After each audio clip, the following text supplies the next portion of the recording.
Assalamualaikum. Hai adik-adik, berjumpa lagi dengan saya Kak Intan.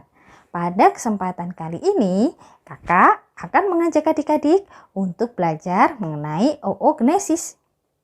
Apa itu oogenesis? Yuk cari tahu jawabannya di video ini.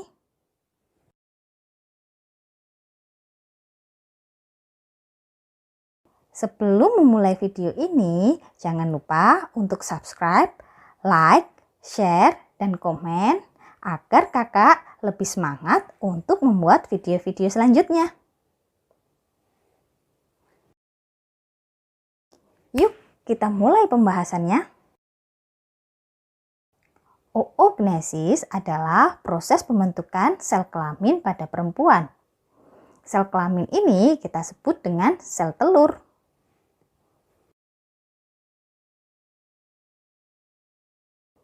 Tempat terjadinya oogenesis adalah di ovarium.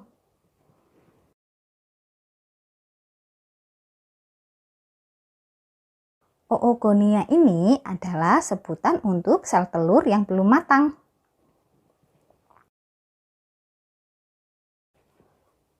Kemudian, oogonia akan melakukan proses pembelahan mitosis.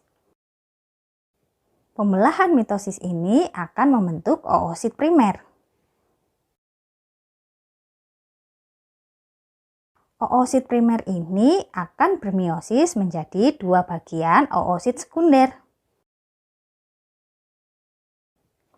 Nah, oosit sekunder ini memiliki bentuk yang tidak sama. Yang satu lebih besar dan yang satu lebih kecil. Mengapa bisa demikian? Hal ini terjadi karena pada saat meiosis pertama berlangsung, sitoplasma mengalami perkembangan yang tidak seimbang. Akibatnya ada oosit yang bentuknya lebih besar karena memiliki sitoplasma yang lebih banyak.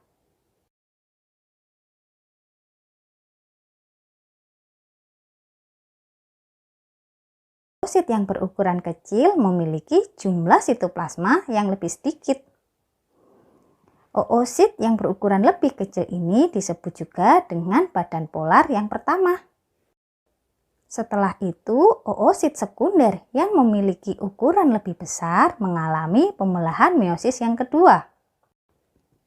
Pada proses pembelahan meiosis kedua ini, oosit akan menghasilkan ootit.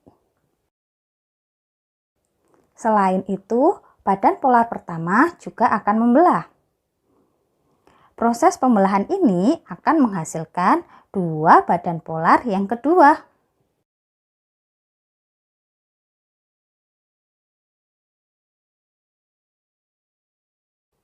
Ootit ini akan berkembang menjadi ovum bila bertemu dengan sel sperma atau spermatozoa.